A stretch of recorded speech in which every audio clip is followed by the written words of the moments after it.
होते हैं जो हम प्राइवेटली जिनको ऑथराइज करते हैं, लाइसेंस देते हैं, ठीक है। अब हम ऑथराइज मनी चेंजर्स को 3 भागों में अलग से और 2 भाग में डिवाइड करते हैं। जो पहला है फुल फ्लेज्ड,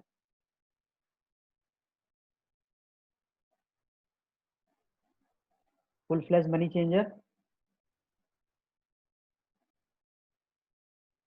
एंड नेक्स्ट हमारे पास है 20 का दूसरा क्लासिफिकेशन इसका है रेस्ट्रिक्टेड मनी चेंजर।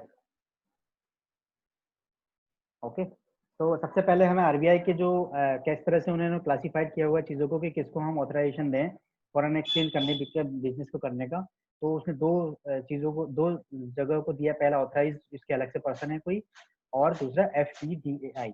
तो ऑथराइज पर्सन में हमारे कौन कौन है? ऑथराइज में पहले हमारे ऑथराइज डीलर हैं जिनको हमने 3 भागों में अलग से क्लासिफाइड किया है।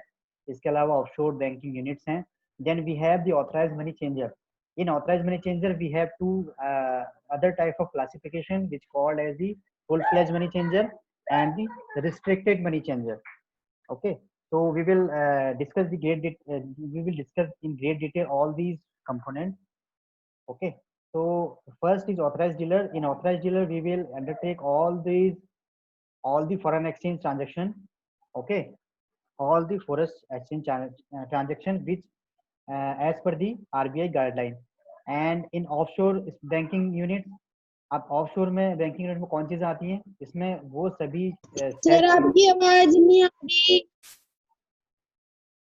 तो सेकंड हमारा है ऑफशोर बैंकिंग यूनिट, जिसमें हम अभी यहाँ पर एक चीज लिखी है सेज। आपने सुना होगा इसका नाम पहले भी। क्या मतलब होता है सेज का? स्पेशल इकोनॉमिक जोन ही मुझे दिख रहा है, इसके अलावा कुछ बताएं। ओके, सेज वो एरियाज होते हैं जिनको गवर्नमेंट ऐसे क्लासिफाइड करती है जहां पर हमें बिजनेस को और हमें इकोनॉमिक डेवलपमेंट करने की जरूरत है, ठीक है। वो ऐसे एरिया होते हैं जहां पर जो ऐसे एरियाज हैं जहां पर हमें इकोनॉमिक एक्टिविटीज बढ़ाने की जरूरत है, उनको हम एक नाम देते हैं स्पेशल इकोनॉमिक जोन। वहां पर हमें जो टैक्सेस हैं, जो टैक्सेस का स्ट्रक्चर होता है वो अलग होता है बाकी जोन से, ठीक है। तो ये स्पेशलाइज्ड होते हैं चीज़ों के लिए। यहाँ पर हमें कुछ एक्टिविटीज़ बढ़ानी है, कुछ एस्टेब्लिश करना है जिनकी कंडीशन ज़्यादा ख़राब है, वहाँ पर हमें इकोनॉमिक एक्टिविटीज़ शुरू करनी है। और फिर उसके अलावा हमें वहाँ पर के जो टैक्सेशन है वो भी थोड़े चेंज होते हैं वहाँ के स्ट्रक्चर बाकी जोन से। तो these zones called as the special economic zone. Okay, so special economic zones are accorded the status of the offshore banking units. They are allowed to undertake all the banking operations. Designated foreign currencies essentially for non-resident purposes. This is the one type of the authorized person. Okay, first is authorized dealer, where they have the all type of the bank which they have licensed, which bank is licensed for doing the foreign exchange thing. Okay, and next is the offshore banking unit, जो full fledged bank नहीं है, लेकिन we can include all the special economic zones and the units so that these special economic zones are allowed to do the foreign transaction. वो क्यों कर रहे हैं हम इसको यहाँ पर, क्यों बढ़ावा दे रहे हैं? जैसे हमने बताया कि स्पेशल इकोनॉमिक जोन में जो इकोनॉमिक एक्टिविटीज हैं उतनी नहीं है, उतना डेवलप्ड एरिया नहीं है, ठीक है, बाकी जोन्स के कंपेयर में। तो इसलिए हम वहाँ पर फॉरेन एक्सचेंज को एक बार प्रमोट करके वहाँ का जो कंडीशन है, वहाँ की जो इकोनॉमिक एक्टिविटी है वो बढ़ाना चाहते हैं। That's why they have included in this part. Okay, next is the authorized money changer. अब इनको हम 2 पार्ट में डिवाइड करते हैं, पहला full fledged and second is the restricted. Okay, अब फुल फ्लेज्ड में कौन से आते हैं? फुल फ्लेज्ड मनी चेंजर वो हैं those are permitted to both buy and as well as the foreign exchange. And restricted में क्या है कि can purchase foreign exchange in the form of the traveller cheque और currency note, but they are not allowed to sell. इसका क्या मतलब हो गया? देखो, फुल फ्लेज का मतलब ये इसको बाय भी कर सकते हैं, खरीद भी सकते हैं और बेच भी सकते हैं, buy and sell full fledge में। फॉर एग्जांपल इन्होंने दिया है ट्रैवल एजेंसीज। ट्रैवल एजेंसीज क्या करती हैं? जो जैसे हमने अभी आपको ट्रैवलर चेक का बताया था ना कि ट्रैवल एजेंसीज क्या करती है, उनको चेक देती हैं और उसके एवरेज पे उनकी करेंसी लेती हैं। तो एजेंसीज को ये राइट है कि वो उस करेंसी को जो उन्होंने ली है, खरीदी है, उससे उसको बेच भी सकें। लेकिन रिस्ट्रिक्टेड में हम ऐसा नहीं कर सकते। रिस्ट्रिक्टेड में क्या है, आप उसको कन्वर्ट कर सकते हो लेकिन उसको सेल नहीं कर सकते। फॉर एग्जाम्पल अगर मैं फ्रांस गया, फ्रांस में मैंने 25,000 रुपये यहाँ से लेके गया, जो हमारी लिमिट है, ठीक है। फिर मैंने वहां पर जाके, मुझे लोकल करेंसी चाहिए यानी यूरो में चाहिए अमाउंट, तो मैंने उसको चेंज किया। 5 स्टार होटल में मैं रह रहा हूँ अकौर में, ठीक है। अकौर की कोई प्रॉपर्टी है पुलमेन नाम से, वहां पर मैं रह रहा हूँ। तो मैंने वहां पर जो करेंसी है वहां पर मैंने एक्सचेंज की। 25,000 के मुझे कुछ यूरो मिले, ठीक है। 100 यूरो, 200 यूरो ऐसे कुछ मिले, या कुछ ऐसे ही अप्रोक्सीमेटली अमाउंट जो भी हमारा एक्सचेंज रेट उस दिन का होगा। तो मैंने क्या कर दिया, एक्सचेंज कर लिया। लेकिन जो 5 स्टार होटल है वो उसको दोबारा से रीसेल नहीं कर सकता, ठीक है। वो जाके सीधे अपने बैंक में डिपॉजिट करेगा या फिर क्या करेगा, जो भी उसके प्रोसीजर है वो करेगा, ठीक है। लेकिन वो अदर किसी और को बेच नहीं सकता। यानी कि अगर उसने हमसे 75 रुपए का 1 यूरो कन्वर्ट करके दिया है, तो वो ऐसा नहीं है कि वो 90 का बेच देगा, 80 का बेच देगा, अपने अकॉर्डिंग किसी को भी बेच देगा। ऐसा वो, उसको ये राइट नहीं है, बेचने के राइट उसके पास नहीं है, ठीक है। तो this is the one part of the forex. Now moving further to the next part,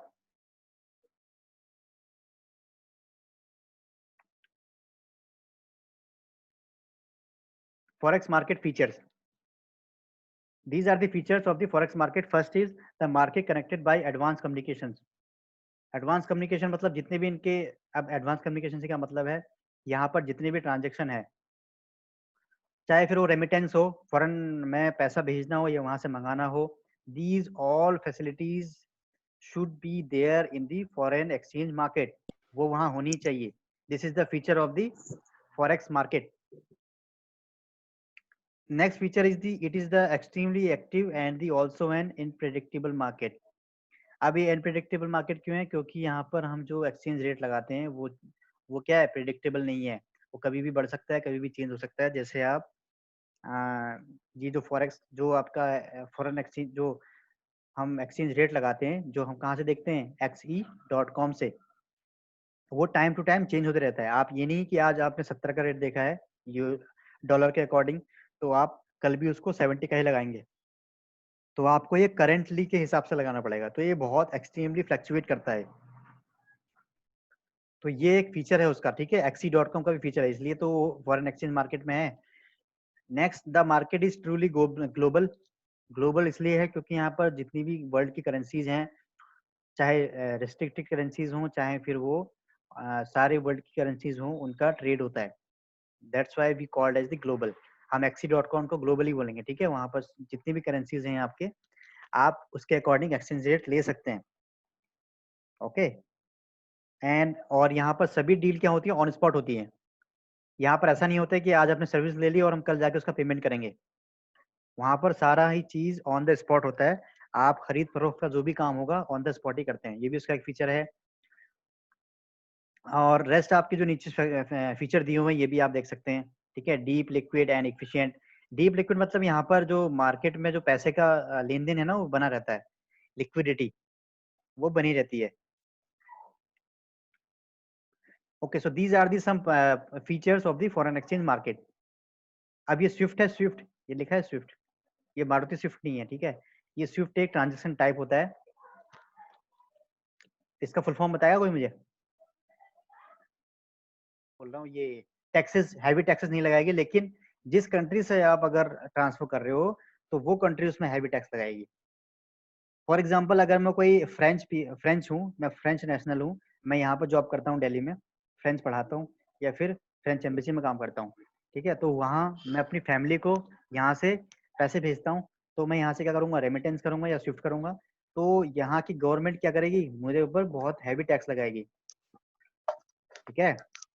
इसीलिए जब कंट्री का पैसा बाहर जाता है तो उसके ऊपर बहुत ज्यादा पैसा टैक्सेस लगाए जाते हैं।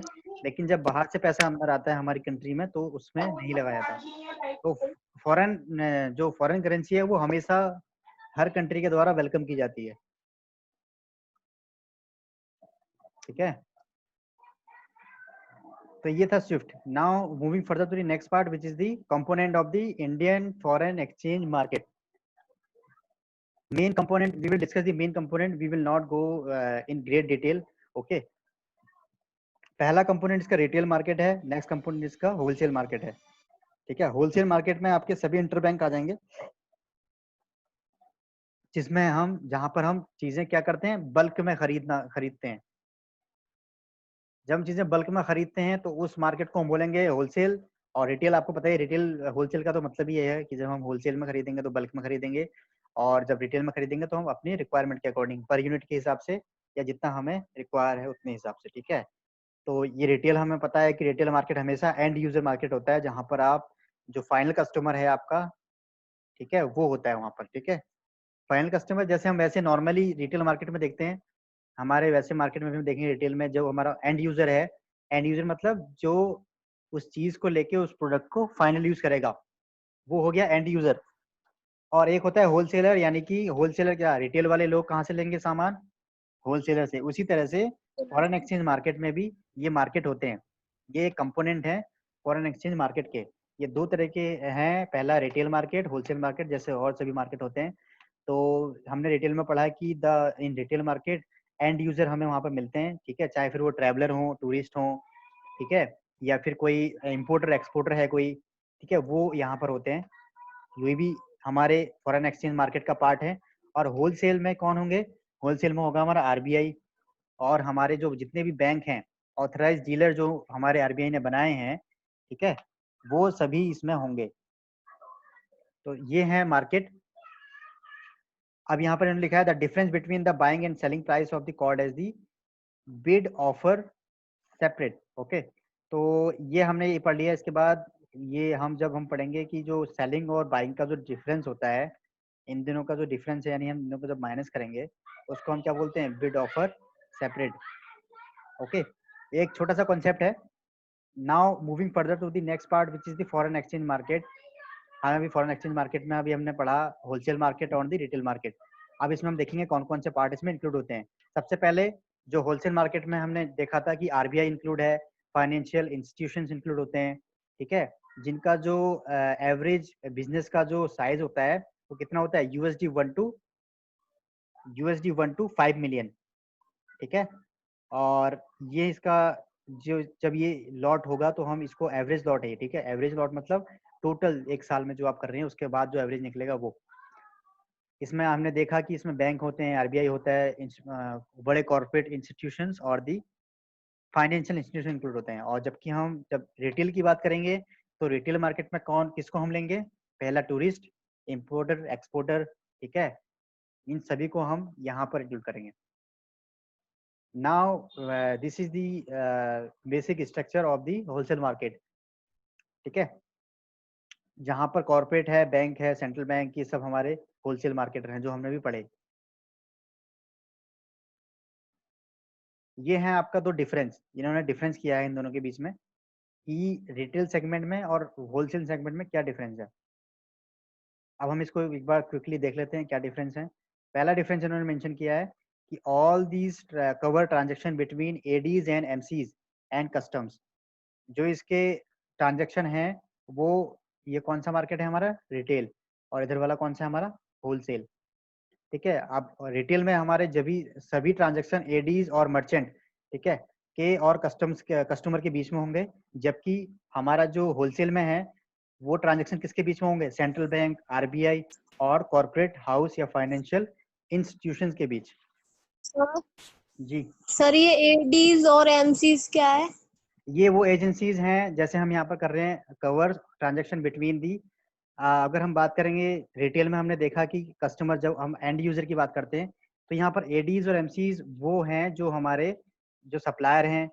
जैसे कि हमने अगर फॉरेन से कोई चीज ली है, ठीक है, फॉरेन से कोई चीज ली है, तो जो हमारा हमारा हमारा जो देने वाला है और जो हमारा एंड यूजर है, यानी कि मैं यहाँ पर कोई इंपोर्ट करता हूँ या फिर एक्सपोर्ट का बिजनेस है मेरा, जो मैं उसके साथ बिजनेस करूंगा वो हमारा आएगा रिटेल में।